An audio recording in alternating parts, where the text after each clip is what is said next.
Karena mereka pada saat ke pasar melihat sesuatu yang menyenangkan hati mereka, membeli kebutuhan-kebutuhan, bertemu dengan orang-orang mungkin yang dia ingin temui, atau bahkan mendapatkan pengalaman-pengalaman baru, suasana baru, dan seterusnya. Banyak fasilitas-fasilitas yang di dunia yang sebenarnya Allah Subhanahu wa taala juga memberikannya di akhirat. Sebagaimana kita tahu di surga ada makanan, ada pakaian, ada tempat tinggal. Hanya saja kondisinya berbeda. Situasinya berbeda. Seperti misal kasus pakaian yang pernah kita jelaskan dulu, berbeda sekali. Pakaian ahli surga itu akan diletakkan oleh Allah yang Maha Tinggi dan Maha Pemurah di sebuah pohon, yang pohon itu memiliki buah yang sebesar bentuk seperti delima tapi sangat besar.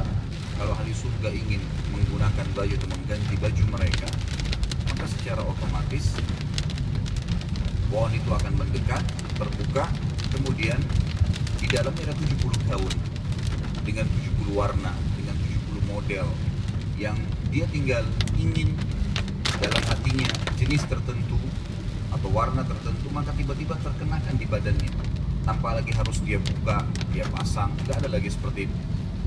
Jadi ada pakaian sebagaimana kata dia, tapi berbeda sisi kualitas ya. Terus metode caranya, situasinya berbeda semuanya.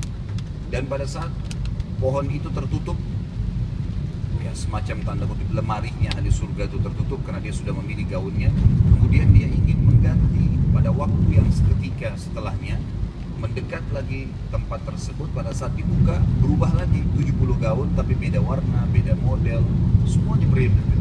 Jadi setiap saat, dan itu khalidina fiha, kekal di dalamnya, nggak ada lagi batas waktu. Bahkan dalam hadis dikatakan Nabi SAW bersabda, pakaian mereka tidak akan usang. Jadi walaupun baju itu kita pakai terus berhari-hari, bertahun-tahun pun, kalau hitungan dunia kita bahasakan tahun di akhirat, tidak lagi hitungan waktu seperti itu. Dimensi waktunya berbeda gitu. Maka secara otomatis ya, tidak akan usang, apalagi kalau diganti. Dan setiap saat makanan ahli surga sudah kita jelaskan panjang lebar. Buah, ada nama-nama seperti buah delima, buah kurma, buah anggur, di dunia ada. Tapi ini cuma sama dari sisi nama, bentuk, rasa, berbeda semuanya. Kurmanya besarnya seperti tempayan, sebesar apapun. Mungkin sekarang kalau kita lihat kurma paling besar mungkin ambar, itu seperti jari telunjuk seseorang di antara kita gitu kan. Ya mungkin digabungin 2 jari telunjuk itu maksimal. Gak ada kurma yang lebih besar daripada itu. Tapi di akhirat satu buah kurma seperti tempayan, yang dia makan bukan karena lapar, tapi dia sedang menikmatinya. Dia akan berhenti kalau dia ingin pindah ke kegiatan lain atau ke makanan lain. Gak ada kenyang, gak ada lapar. Sudah kita jelaskan masalah itu. Buah-buah anggur yang sangat besar dan tidak pernah habis. Buah di surga kalau dipetik keluar lagi, dipetik keluar lagi, gak pernah habis. Tidak butuh tunggu waktu untuk itu.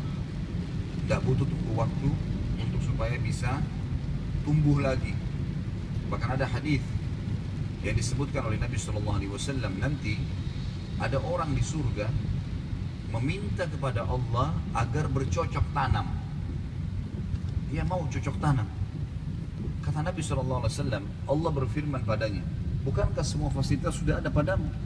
Semua pohon-pohon, semua jenis buah-buahan ada, bahkan di surga ada yang tidak mungkin ada di dunia. Jenis buah-buahan yang tidak bisa dibayangkan, karena semua di surga tidak pernah mata lihat, tidak pernah telinga dengar, tidak pernah terlintas dalam hati manusia. Sebagaimana dalam hadis disebutkan. Lalu kemudian Nabi SAW mengatakan kepadanya, kepada kita semuanya, orang ini berkata kepada Allah, ya Allah, tapi saya ingin, jiwa saya ingin sekali punya pohon-pohonan. Maka Allah Subhanahu Wa Taala memberikan kepadanya bibit, sebuah biji, yang biji itu ditanam oleh dia di tanah surga, kemudian tiba-tiba tumbuh menjadi pohon yang besar, tiba-tiba berbuah pada waktu itu juga. Sampai Nabi SAW sempat tersenyum pada saat itu, karena luar biasanya fasilitas di surga. Tidak butuh tunggu waktu, ditanamkan bibit tersebut, kemudian tiba-tiba jadi pohon besar, tiba-tiba berbuah dan tiba-tiba dinikmatin sama dia. Ada seorang Arab Badui hadir di majelis Nabi SAW berkata, ya Rasulullah, pasti itu orang Ansar. Itu orang yang minta sama Allah itu orang Ansar. Orang Ansar penduduk Madinah. Karena mereka rata-rata petani kan. Akhirnya membuat semua sahabat tertawa pada saat itu. Tapi ini contoh saja bagaimana di surga itu fasilitasnya sangat luar biasa.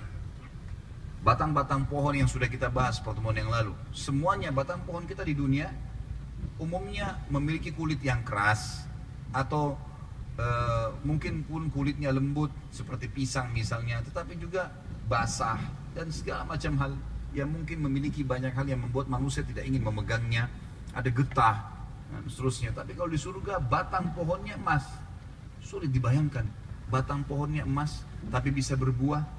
Kuasa Allah Subhanahu wa taala, tidak ada yang mustahil, gitu kan?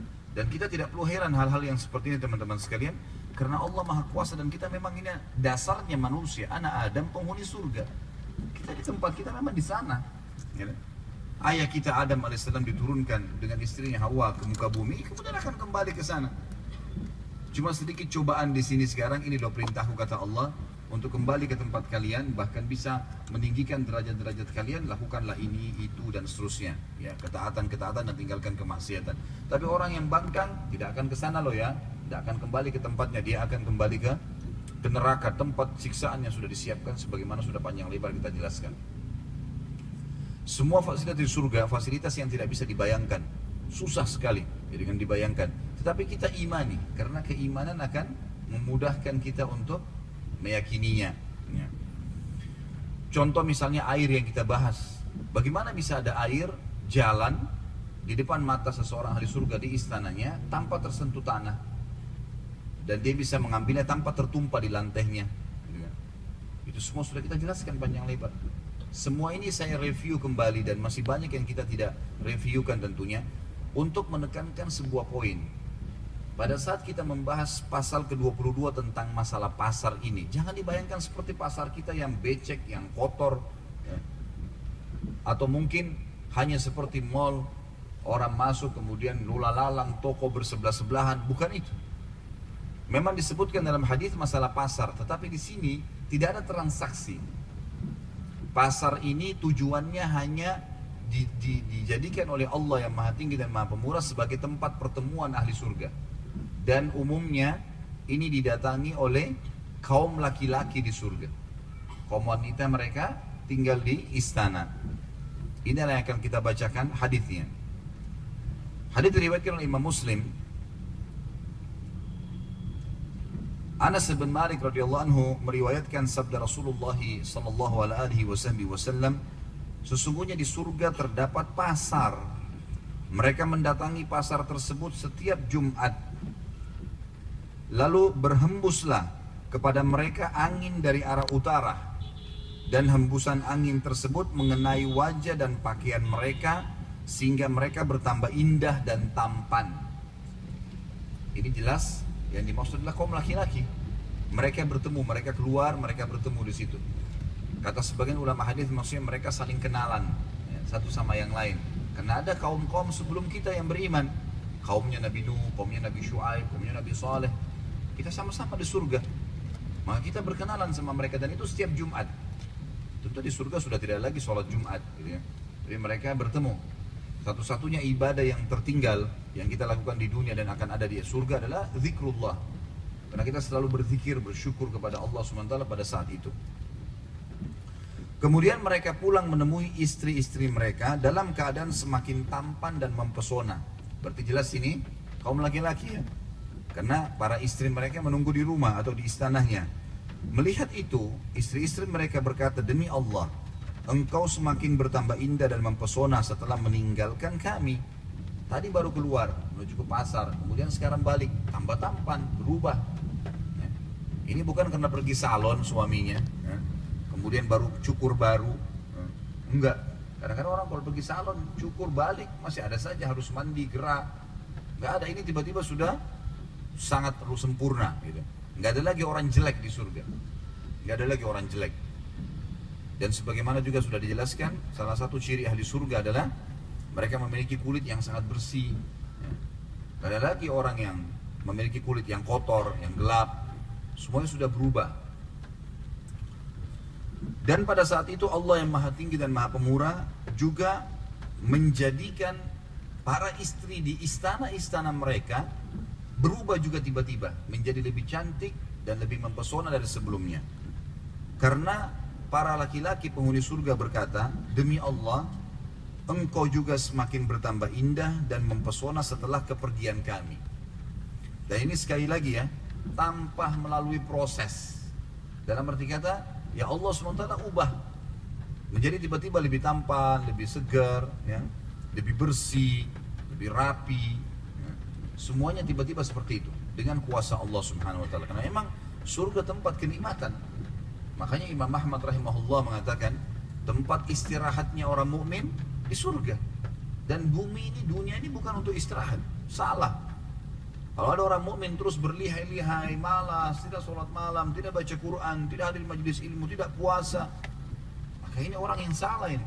Karena dia harus tahu perbuatan-perbuatan ini yang membuat dia nanti mendapat derajat yang tinggi di surga. Di sana saatnya istirahat. Ya. Sekarang kita bekerja, seperti kita lagi keluar pagi, bekerja ke kantor, kita ikut jalan macet, apalah segala macam rintangannya, suka dukanya, hujan, segala macam, bekerja capek, pulang malam istirahat di rumah. Rasionalnya begitu. Jadi memang saatnya kita bekerja, bebuskan, jangan malas-malesan. Sholatlah, puasalah, ya, sedekahlah, zikirlah, bacalah Al-Quran, hafal Al-Quran itu. Jangan penyesalan nanti terakhir baru datang. Ini rugi sendiri kita nanti. Ya.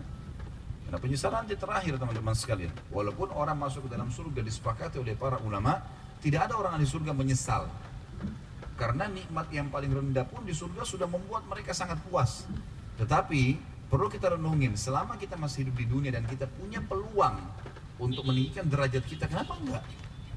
Kenapa tidak kita lakukan? Apa sih yang membuat tidak mau sholat duha, tidak mau sholat sunnah qobliyah, tidak mau sholat sunnah ba'diyah? Berapa lama dikerjakan? Dan itu kalau dinikmatin akan jadi nikmat itu. Sampai Nabi SAW mengatakan dalam hadis, innama ju'ila qurratu aini fis shalah. Allah telah menjadikan kenikmatan hidupku di sholat. Di atas skalanya sholat bagi dia Sallallahu Alaihi Wasallam, dan kita pengikutnya harusnya kita mencontohi beliau.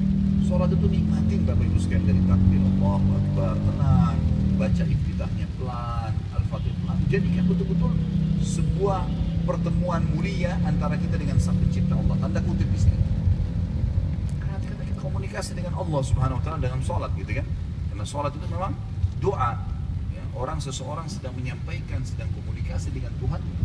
Dalam sebuah hadis sahih dikatakan kalau seorang hamba mengatakan alhamdulillah, Allah menjawab dari langit, habadani abdi, hambaku memuji-muji saya. Memang ada respon. Kita kalau ruku kita mengatakan subhana rabbiyal azim, maha suci Tuhanku yang maha agung. Sami Allahu liman hamidah, Allah telah mendengar siapapun yang memujinya. Rabbana walakal hamd, segala puji bagimu wahai Tuhan kami. Sujud subhana rabbiyal a'la, maha suci Tuhanku yang maha tinggi. Memang kita sedang komunikasi. Tahiyat at-tahiyatu lillah, semua ucapan baik yang kami ucapkan untuk Allah. Jadi semuanya memang komunikasi seorang hamba dengan Sang Pencipta Allah, maka harus nikmatin.